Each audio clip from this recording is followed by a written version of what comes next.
Epístola do Apóstolo Paulo aos Gálatas, capítulo 3. A lei é impotente para salvar, mas conduz a Cristo e a fé.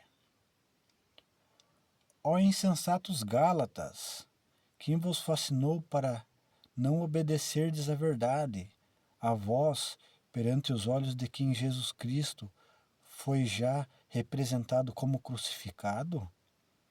Só quisera saber isto de vós: recebeste o Espírito pelas obras da lei ou pela pregação da fé? Sois vós tão insensatos que, tendo começado pelo Espírito, acabeis agora pela carne? Será em vão que tenhas padecido tanto? Se é que isso também foi em vão? Aquele, pois, que vos dá o Espírito e que obra maravilhas entre vós, falo pelas obras da lei ou pela pregação da fé? Assim como Abraão creu em Deus, e isso lhe foi imputado como justiça. Sabei, pois, que os que são da fé são filhos de Abraão. Ora, tendo a Escritura previsto que Deus havia de justificar pela fé os gentios, anunciou primeiro o Evangelho a Abraão, dizendo: todas as nações serão benditas em ti. De sorte que os que são da fé são benditos com o crente Abraão. Todos aqueles, pois, que são das obras da lei, estão debaixo da maldição, porque escrito está: maldito todo aquele que não permanecer em todas as coisas que estão escritas no livro da lei, para fazê-las. E é evidente que pela lei ninguém será justificado diante de Deus, porque o justo viverá da fé. Ora, a lei não é da fé, mas o homem que fizer estas coisas, por ela viverá.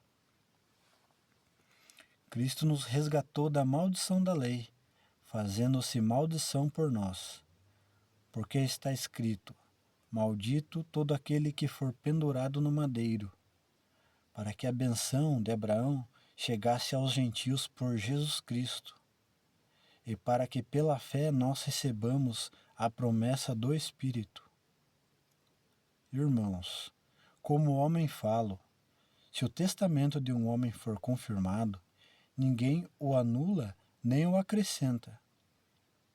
Ora, as promessas foram feitas a Abraão e à sua posteridade. Não diz e às posteridades, como falando de muitas, mas como de uma só, e à tua posteridade, que é Cristo. Mas digo isto, que tendo sido o testamento anteriormente confirmado por Deus, a lei, que veio 430 anos depois, não o invalida, de forma a abolir a promessa. Porque, se a herança provém da lei, já não provém da promessa, mas Deus, pela promessa, a deu gratuitamente a Abraão. Logo, para que é a lei? Foi ordenada por causa das transgressões, até que viesse a posteridade, a quem a promessa tinha sido feita, e foi posta pelos anjos na mão de um medianeiro. Ora, o medianeiro não o é de um só, mas Deus é um. Logo, a lei é contra as promessas de Deus? De nenhuma sorte, porque se dada fosse uma lei que pudesse vivificar, a justiça, na verdade, teria sido pela lei. Mas a Escritura encerrou tudo debaixo do pecado, para que a promessa pela fé em Jesus Cristo fosse dado aos crentes. Mas, antes que a fé viesse, estávamos guardados debaixo da lei e encerrados para aquela fé que se havia de manifestar. De maneira que a lei nos serviu de aio para nos conduzir a Cristo, para que pela fé fôssemos justificados. Mas, depois que a fé veio, já não estamos debaixo de aio, porque todos sois filhos de Deus pela fé em Cristo Jesus. Porque todos quantos fostes batizados em Cristo, já vos revestistes de Cristo.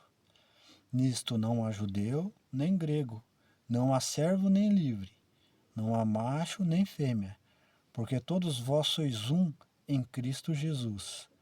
E se sois de Cristo, então sois descendência de Abraão e herdeiros conforme a promessa.